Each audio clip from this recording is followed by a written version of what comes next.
Assalamualaikum warahmatullahi wabarakatuh. Saya Sindi Puspita, mahasiswa jurusan Ilmu Tanah, Fakultas Pertanian Universitas Lampung, akan mempresentasikan mengenai pengaruh mikorizа terhadap hasil produksi tanaman cabai yang ditumpang sari dengan berbagai jenis tanaman kacang. Seperti yang kita ketahui, cabai merupakan salah satu komoditas pertanian yang memiliki daya jual tinggi. Kegunaan cabai itu sendiri juga biasanya dibutuhkan oleh industri makanan seperti mie instan, saus, dan beberapa juga di industri farmasi. Cabai juga mengandung minyak atsiri yang memberikan efek pedas yang amat diminati oleh masyarakat Indonesia. Kebutuhan akan cabai sendiri setiap tahunnya meningkat.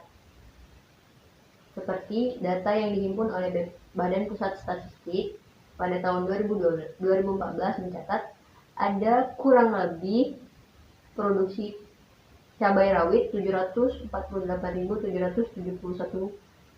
ton, naik 4,8% daripada tahun sebelumnya.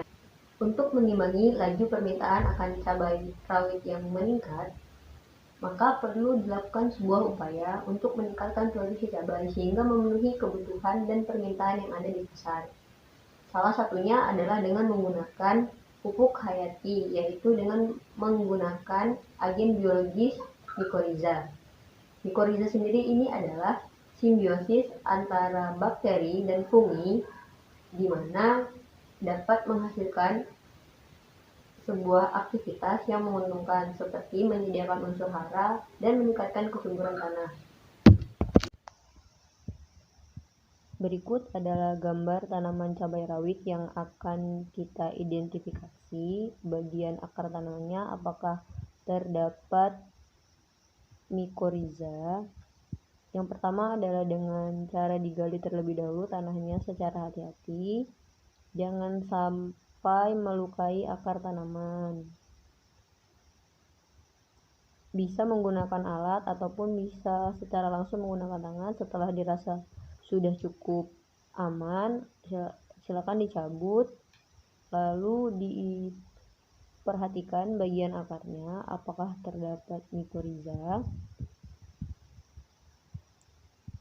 seperti yang dilihat di layar. Terdapat banyak akar-akar serabut di bagian akar tunggangnya. Ini dia jamur mikorizа yang ada di akar tanaman cabai. Mikorizа memiliki peran penting dalam memperbaiki produktivitas tanah, siklus hara, dan penyaluran unsur karbon. Selain itu juga, mikorizа juga mampu mengeluarkan enzim fotase dan asam-asam organik, serta dapat melepas P yang terikat pada tanah, sehingga membantu penyediaan unsur hara P bagi tanah. Selain keuntungan di atas, beberapa kendala yang didapati penggunaan mikorizа yaitu kekurangan tidak dapat menyediakan seluruh unsur hara yang dibutuhkan oleh tanaman pada waktu yang bersamaan, sehingga perlu dilakukan upaya seperti tumpang sari sehingga pemenuhan kebutuhan tanaman dapat dicukupi. Pada tabel di atas menunjukkan rata-rata jumlah buah dengan perlakuan mikorizа 1-16 buah ternyata lebih tinggi dibandingkan dengan cabai tanpa mikorizа. Hal ini membuktikan bahwa mikorizа memberikan kontribusi bagi peningkatan jumlah buah di samping perannya dalam penyediaan unsur fosfat. Sedangkan pada perlakuan tumpang sari dengan berbagai varietas kacang tanah, cabai dengan tumpang sari memiliki buah lebih banyak dibandingkan dengan yang tumpang sari. Hal ini diduga karena meningkatnya kompetensi antar tanaman yang berhubungan dengan ruang tumbuh, sinar matahari, air, dan unsur hara itu sendiri. Kesimpulan, pemberian pupuk hayati mikorizа memberikan pengaruh nyata terhadap jumlah panen dibandingkan dengan tanpa pupuk mikorizа. Begitu juga dengan tumpang sari.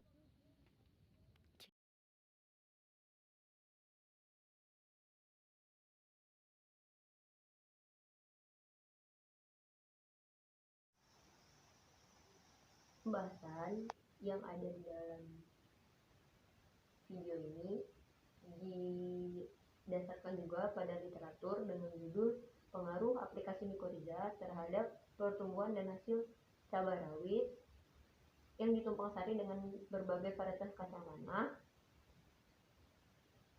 karya Lailatin Nurhaya dari Fakultas Pertanian Universitas Mataram pada tahun 2018.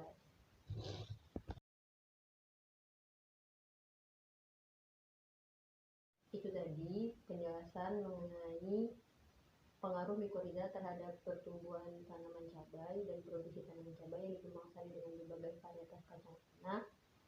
Saya mohon maaf apabila ada kekurangan. Saya harap informasi yang saya berikan dapat membantu. Saya akhiri. Wassalamualaikum warahmatullahi wabarakatuh.